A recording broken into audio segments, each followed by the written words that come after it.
pé èmi Olúwatóyìn Abọ́sẹ̀dé Mary dada ọmọ Abraham ti ever sọ fáwọn rí pé kàn bú èèyàn kan fún mi Ọlọ́run ò ní jẹ́ mi ò ever sọ fáwọn fans mi rí pé kàn bú èèyàn kan fún mi o, and I've never spoken to any speaker to speak for me.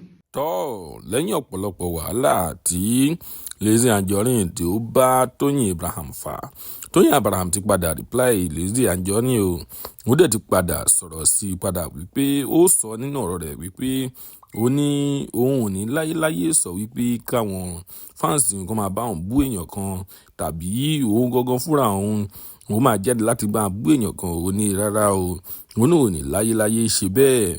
Ẹ kúkú mọ̀ wípé bí LIZZY Anjorin bí ó ṣe máa ń ṣe nìyẹn, ó máa sọ wípé káwọn warriors kan bá òun jẹ ibẹ̀ kan run. Ṣùgbọ́n Toyin Abraham ó ti sọ wípé òun ò ní láyéláyé daṣọ̀rú rẹ̀ sùúrù. Ẹ̀yin èèyàn wa ọ̀pọ̀rọ̀ kágbọ̀n, ẹ jẹ́ ká tẹ̀síwájú nínú fídíò náà láti máa wò ó ti yá.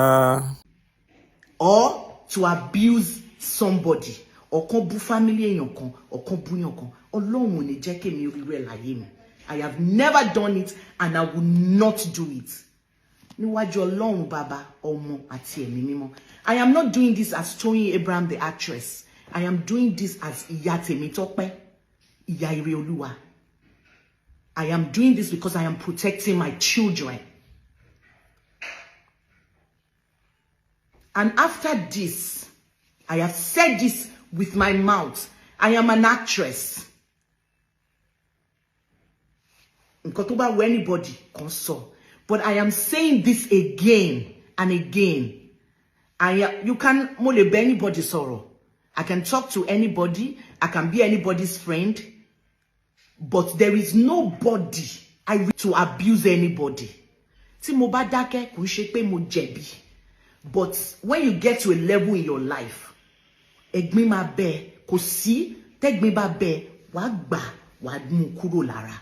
Kò ṣe gbogbo ẹ̀gbin tó bá ta báyàn lèèyàn sọ̀rọ̀ àbí lèèyàn abusing me, abusing my family, abusing my fans, abusing my husband, my children, my family. Please and please, for God's sake, stop it, please.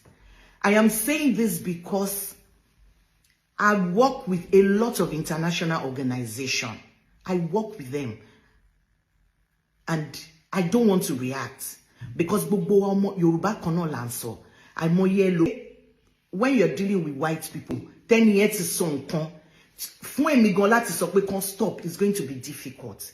Ẹ jọ̀ọ́ nítorí Ọlọ́run. Please let us stop this.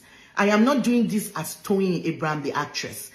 Pé èmi Olúwatóyìn Abọ́sẹ̀dé Mary dada ọmọ Abraham ti ever sọ fáwọn rí pé kàn bú èèyàn kan fún mi Ọlọ́run ò ní jẹ́ mi ò ever sọ fáwọn fans mi rí pé kàn bú èèyàn kan fún mi o, and I've never spoken to any speaker to speak for me or to abuse somebody, or kàn bú family èèyàn kan, or kàn bú èèyàn kan. Ọlọ́run ò ní jẹ́ kémi rí rẹ̀ láyé mi.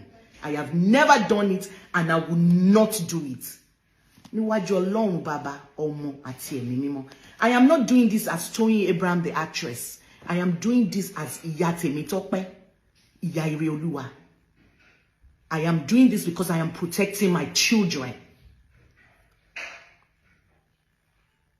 And after this, I have said this with my mouth.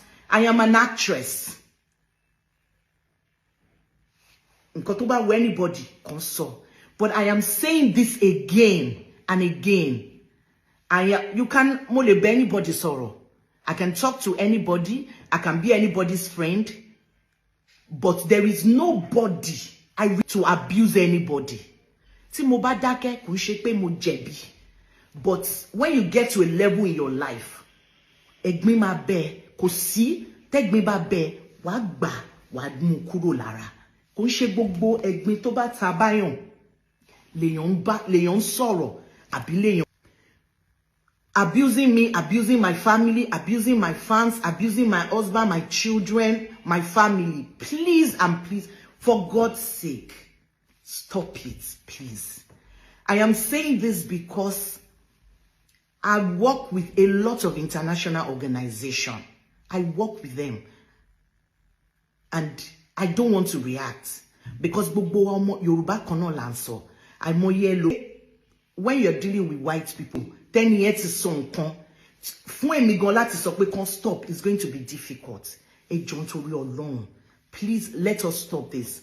I am not doing this